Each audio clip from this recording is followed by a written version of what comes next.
Hello दोस्तों, नमस्कार। मैं रौनक प्रजापति आपका अपने इस चैनल में स्वागत करता हूं। और इस समय एक मूवी फूले जो कि इस समय बहुत चर्चा में है। और यहाँ पे ये मूवी में ये दिखाया गया है कि किस प्रकार से जो नीची जातियाँ थी, जिनको पढ़ने का अधिकार नहीं मिला था, लड़कियों महिलाओं को अधिकार नहीं था पढ़ने के लिए, और किस प्रकार से शिक्षा की क्रांति हुई उन सब में, ये सारी चीज़ें इसमें दिखाया गया है। एक ऐसा समाज हो जहां कोई प्रधान नहीं, सब समान हो। The man with a mission, Jyotiba Phule.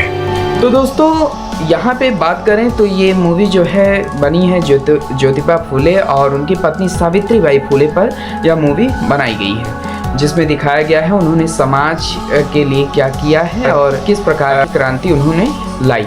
तो दोस्तों यहाँ पे शिक्षा जगत में इन्होंने क्रांति लाई और 1848 में इन्होंने सबसे पहले महिलाओं के लिए जो है स्कूल खोला था, जिसमें सभी वर्ग की महिलाएं पढ़ सकें। क्योंकि दोस्तों वो दौर था जहाँ पे महिलाओं को पढ़ने नहीं दिया जाता था, लेकिन फिर इन्होंने इस चीज़ की शुरुआत की। और ये भी जो है माली समाज से आते थे, और लेकिन इन्होंने शिक्षा जगत के लिए, ये ब्राह्मण के खिलाफ नहीं थे, ये ब्राह्मणवाद के खिलाफ थे, ये ब्राह्मणों की विचारधारा के खिलाफ थे कि क्यों असमानता है। ये एक समानता की लड़ाई थी लोगों के लिए। दोस्तों ज्योतिराव फूले ने सबसे पहले अपनी पत्नी को पढ़ाया था। इन्होंने कहा था पहली जो स्टूडेंट्स है वो मेरी वाइफ ही है। और उसके बाद इन्होंने जो है उनके साथ मिलकर महिलाओं के लिए, लड़कियों के लिए जो है स्कूल खोला था। और जितनी विधवा स्त्रियां रहती थी उनके लिए भी इन्होंने क्या खोले थे, उनके लिए आश्रम खोले थे। दोस्तों मूवी में दिखाया गया है कि किस प्रकार सावित्रीबाई फूले जब स्कूल जाती थी तो इन पर जो है कीचड़ फेंका जाता था। दोस्तों ये उस समय समाज कैसा रहा होगा यहाँ पे जो है आप देख सकते हैं। और ये कौन कीचड़ फेंकता था, ये कीचड़ जो है कुछ ब्राह्मण जैसे दिखने वाले लड़के जो है इसमें मूवी में दिखाए गए हैं कि वो कीचड़ फेंक रहे हैं। तो दोस्तों ये इस सीन को भी सेंसर बोर्ड ने कहा है कि इस सीन को भी काटा जाएगा।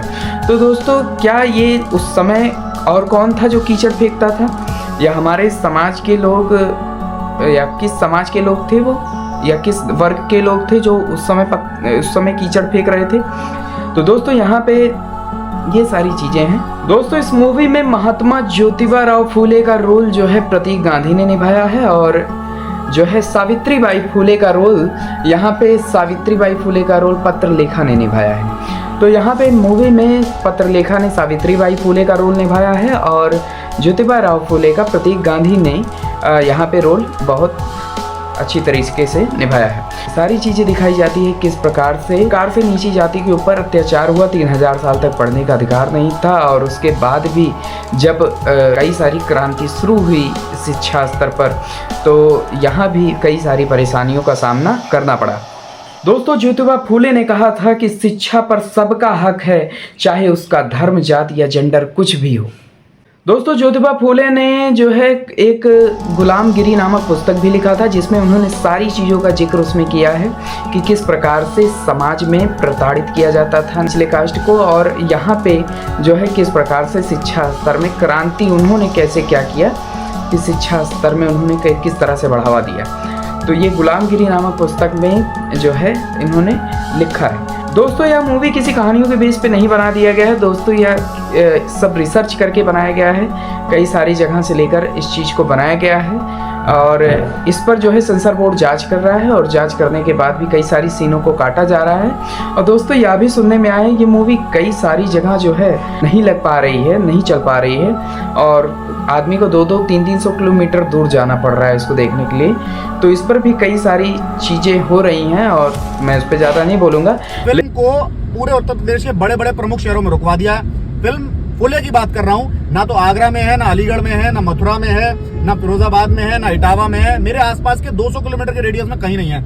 इसीलिए मुझे 250 किलोमीटर का सफर तय करके मजबूरन मुझे नोएडा जाना पड़ रहा है फिल्म देखने के लिए। लेकिन मैंने आपसे वादा किया। दोस्तों मेरा आप सभी से यही कहना है कि मूवी जो होती है वो केवल मनोरंजन के लिए होता है और जागरूकता के लिए होता है। हम अभी से जागृति हमारे अंदर आ जाएगी तो ज़्यादा बेहतर है, और हमें किसी से भी घृणा करके नहीं चलना है। हमें भाईचारा बना के रखना है, हर चीज़ को समझ के चलना है।